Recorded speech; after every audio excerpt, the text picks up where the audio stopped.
ఏమే సార్వభౌముడు పట్టపురాణి, నీ రాజ్యంలో రక్తం ముగ్గు బాగుంది కదా?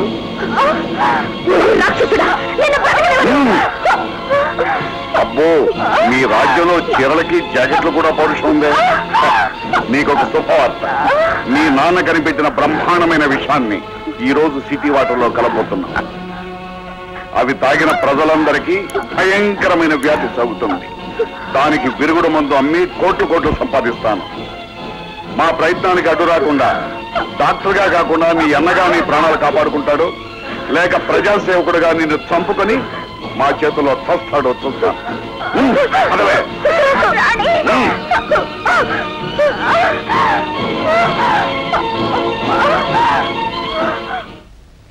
బాబు, మా పిల్లాడు క్షేమంగా ఉన్నాడు. ఇప్పుడే స్పృహ వచ్చింది, వెళ్ళి చూడొచ్చు. అర్ధరాత్రి ఫోన్ చేసినా వచ్చి మా బాబుని కాపాడారు. మీ రుణం ఎలా తెచ్చుకోగలను బాబు? ఇట్స్ ఆల్ రైట్, వెళ్ళి చూడండి. బాబు, ఎవరో విషమని చంపి రాణమ్మని తీసుకెళ్ళిపోయారు.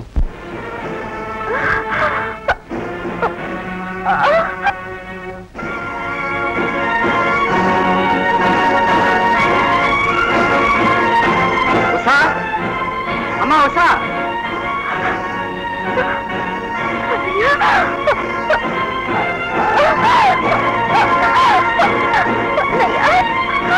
అమ్మా ఉషా, ఉషా, అన్నయ్య, ఉషా. ఈ ఒక్క చెల్లెలి ప్రాణం గురించి కాదన్నయ్యా, వేలాది మంది చెల్లెళ్ళ గురించి ఒక్కసారి ఆలోచించు. ఇలా రక్తపు మడుగు నాతో పుట్టు చూస్తూ ప్రజల కోసం ఏం ఆలోచించనమ్మా? ఎలా ఆలోచించను? ప్రజల ప్రాణాల్ని కాపాడడం కోసం, జరగబోయే మారణ హోమాన్ని ఆపడం కోసం నువ్వు యుద్ధం చేయాలి.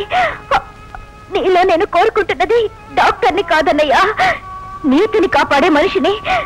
ఆ రాక్షసుల్ని తుదముట్టించు. అమ్మా ఉషా, వెళ్ళన్నయ్యా, వెళ్ళి ఆ దుర్మార్గుల్ని అంతం చేయి. ఉషా,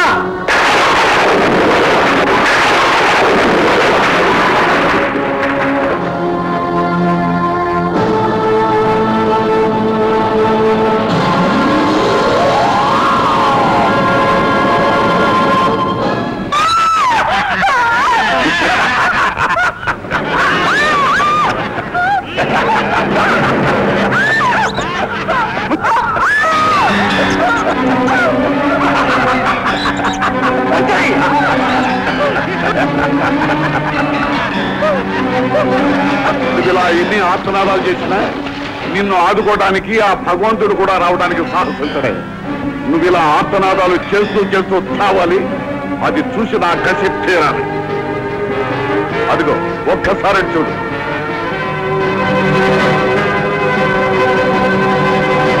అదే డెడాక్సైడ్, తిరుగులేని విషయం. అది మీ నాన్న చనిపోతూ మాకిచ్చిన వరం. దాన్ని నగరంలో ప్రతి మనిషి తాగే ఈ నీళ్లలో కలుపుతాం. తాగిన ప్రతి మనిషి రక్తం కక్కుకుంటూ మృత్యువును ఆహ్వానిస్తూ హాస్పిటల్ పాలవుతారు. హాస్పిటల్లో డాక్టర్స్ ఆ జబ్బేమిటో తెలియక తికమక పడుతూ ఉంటే మేమే తయారు చేసిన విరుగుడు మంద మీ కోట్లు సంపాదిస్తాం. రైట్, చూస్తారా?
శవాల్ని రక్షించుకోవడానికి వచ్చావా డాక్టర్ సార్వభౌమ?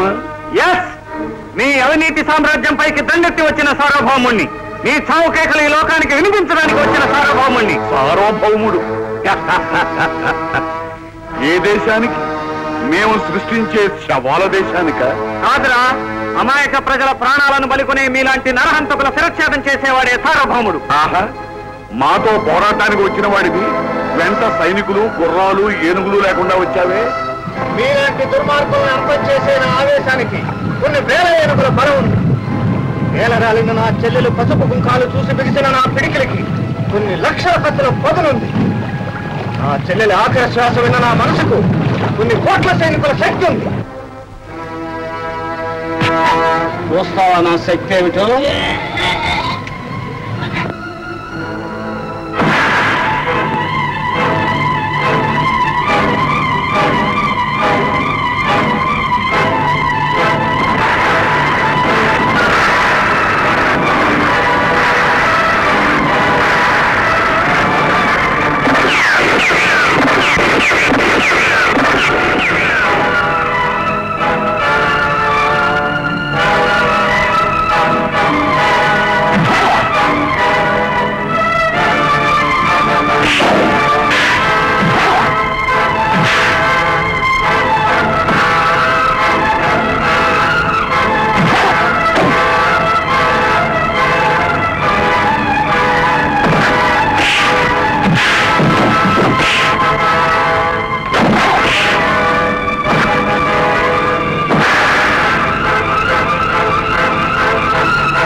భూతాన్ని చంపి ఆవేశాన్ని కల్తీ చేయొద్దు, చట్టాన్ని చంపి నీతిని కల్తీ చేయొద్దు.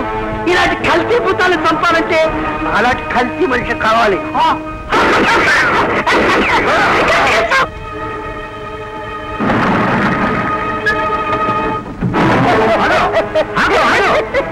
ఇలాంటి సంఘ విద్రోహం చూస్తే మంట బండేల్లో చెవడు పెట్రోలే మండిపోతాయి. మొత్తం ఇప్పుడు చెప్పండి, ఎవరు నిజమైన సార్వభౌముడు? రాజ్యాలు స్థాపించిన వాడా, కోట్లు కట్టిన వాడా, ప్రపంచ యుద్ధాలు చేసిన వాడా? కాదు, మనలాంటి అవినీతి రాక్షసుల ఆట కట్టించి మానవత్వంతో మంచి సమాజాన్ని స్థాపించిన వాడే సార్వభౌముడు. ఇతనే నిజమైన సార్వభౌముడు.